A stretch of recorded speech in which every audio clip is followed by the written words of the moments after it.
this Inflation Reduction Act is almost anything but addressing inflation.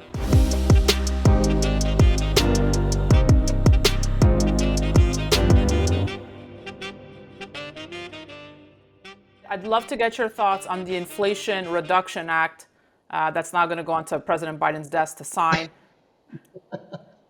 What is it? This is a long-term policy. This is a short-term crisis. They got sudden inflation because they created the biggest bubble in financial assets in history. Financial assets, anybody, any young person today has no chance of investing in retirement where every market from bonds to stocks to real estate is so overvalued that at best it can go sideways for decades to come, and at worst it goes down and you lose money. We need to deflate this financial asset bubble so that things go back. What's the biggest problem in our economy? Young people can't afford to buy a house. You know what a house was, an everyday house was 20 years ago? $120,000. You know what it is now? $420,000. What does that do to your standard of living if you just got married and had 2 kids? You can't afford to buy a house. And if you do, you can't afford to buy anything else. And interest rates are artificially low. When they go back to normal levels, because government's pushing them out, then all these mortgages and stuff are going to cost more. They have basically, we've been living in an artificial economy. You don't get something for nothing. You can pump it up for a while. Hey, I tell people it's this simple. If I want to feel good today, I can feel good. I don't care how bad I feel. All I got to do is take heroin or cocaine or something, or 10 cups of coffee, and I'll be up. Does that work? Is that healthy? No. We've been doing this for years, living on artificial stimulus, stretching an economy past when people needed to spend money. The baby boomers were overspending their money and buying all their houses in 2007. I predicted that 20-some years in my newsletters and books before it happened. And then we went into the great crash of 2008, and these people panicked, and they don't realize they need to recalibrate the economy to make the best of a slow economy rather than hyping it up with artificial financial drugs.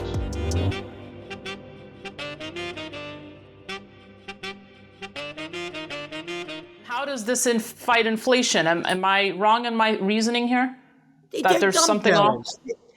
Tell me one brilliant thing the federal government has done in my lifetime. And I'm 75 years old. What have they ever done? They're a bunch of losers. They're freaks. I don't know how people could look up to these clowns.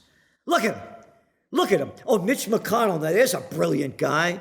Oh, Nancy Pelosi. Oh, yeah, brilliant. Oh, again, it's one big club and you ain't in it, as George Carlin said. Who's Nancy Pelosi's father? Oh, the mayor of Baltimore at the top. Oh, yeah, who was George E. Bush? Oh, my daddy was a president. My grandpa was Prescott Bush. Who was Andy Cuomo? I'm going to rename the Tappan Zee Bridge after my daddy. I mean, look at the freak show. They don't know what they're doing.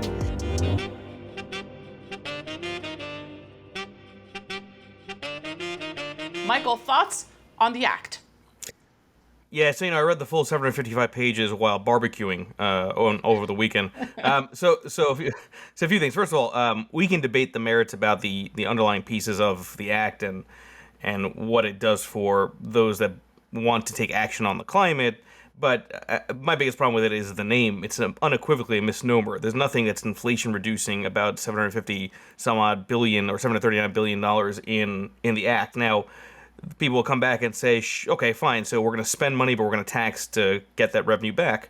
Okay, I'm down with that. The problem is that still doesn't necessarily reduce inflation, right? Even the CBO has said that you might reduce inflation in 2 years by something like 0.1%.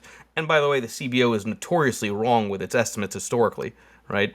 But more so than that, I find it...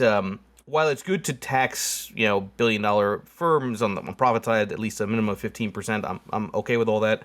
My biggest problem with it is that we've seen time and time again that with every spending bill, it's never used to actually pay down debt. It's used as justification to do more, right? You have this really strange dynamic where you have an incentive for politicians to keep spending more because they have the cover of more tax revenue, right? So that, to me, is where I think this gets to be problematic. And the final thing I'll say is that this is over 10 years, and $739 billion, or whatever the number is, ain't going to be the same a decade from now. Right. So, and like you said, you say pay down your national debt. That's the real Inflation Reduction Act. But when's that going to happen, Michael? Yeah, we are going to both age quite a bit by the time there's even talk about that. Well, No, but really, this is an important point, and it's not a political statement because both parties are to blame for this, right? Yeah. You really want to stop inflation, you've got to pay down $30 trillion of government debt, full stop. So if you're going to raise taxes by $1, then you got to cut spending by $1 or $2. You can't simply make it neutral because it's never, ever neutral.